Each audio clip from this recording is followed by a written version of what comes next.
I don't know about you, but I feel like there's a lot of bad faith actors out there when it comes to, especially like news and politics influencers, people who are either trying to ride waves or otherwise maybe they're not really kind of wearing their heart in their sleeve. And so I think like, yeah, having those slice of life moments, them seeing us the way that we are, Yeah. I think allows them to feel like our opinions are more valid and not something that we're kind of building up as like a facade, right?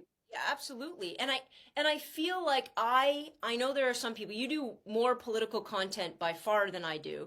I look at a guy like Aaron Parnas, or I look at these Under the Desk News and all these people I like, and I'm like, holy crap, if I had to do that every day, blood would be trickling. I can't. I just can't live like that every day.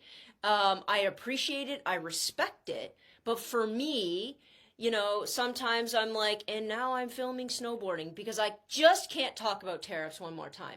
I just can't talk about I've been avoiding the tariff talk too. It's just I can't make a video every 30 minutes about like a flip flop. no. It's I am not. going to do one about the dairy tariff probably today though, because nobody understands how that works in Canada. But and so I think it has value. I will do, and also people assume that I know. It's just like my students, you know what I mean? You know this. They'll come up to me and How be do you like, know all this "Joanna, stuff, sir? It's like, well, I how does read. a battery work?" I'm like, I don't know.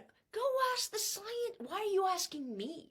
But I feel like a lot of people think just because I'm somewhat educated in realms of politics or minute areas of economic theory that I have a full grasp of everything. So a lot of people say, "Can you comment on this?" I said, "I can't."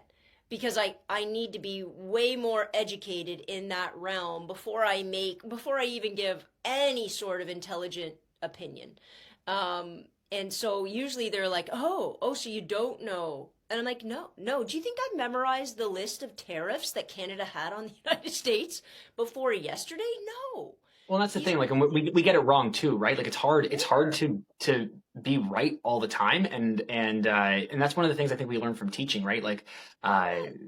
we're constantly on this cycle of like trying to evolve and how we deliver things. And like when you talk about like how you've made all this different content, like I've seen you do teaching content. I've seen you talking about, I believe, either your mother or your grandmother, Yeah, my and mom and my grandma. Yeah, yeah, yeah. yeah, was it Rosie? Was that the name of? Ruby. Yeah. Ruby, yeah, and so like I've seen you talk about like your family and your upbringing and your fit checks and stuff about you and your wife, Yeah. and yeah, like the Costco runs and this and that, and so there is this nice variety of content that we see coming out your way.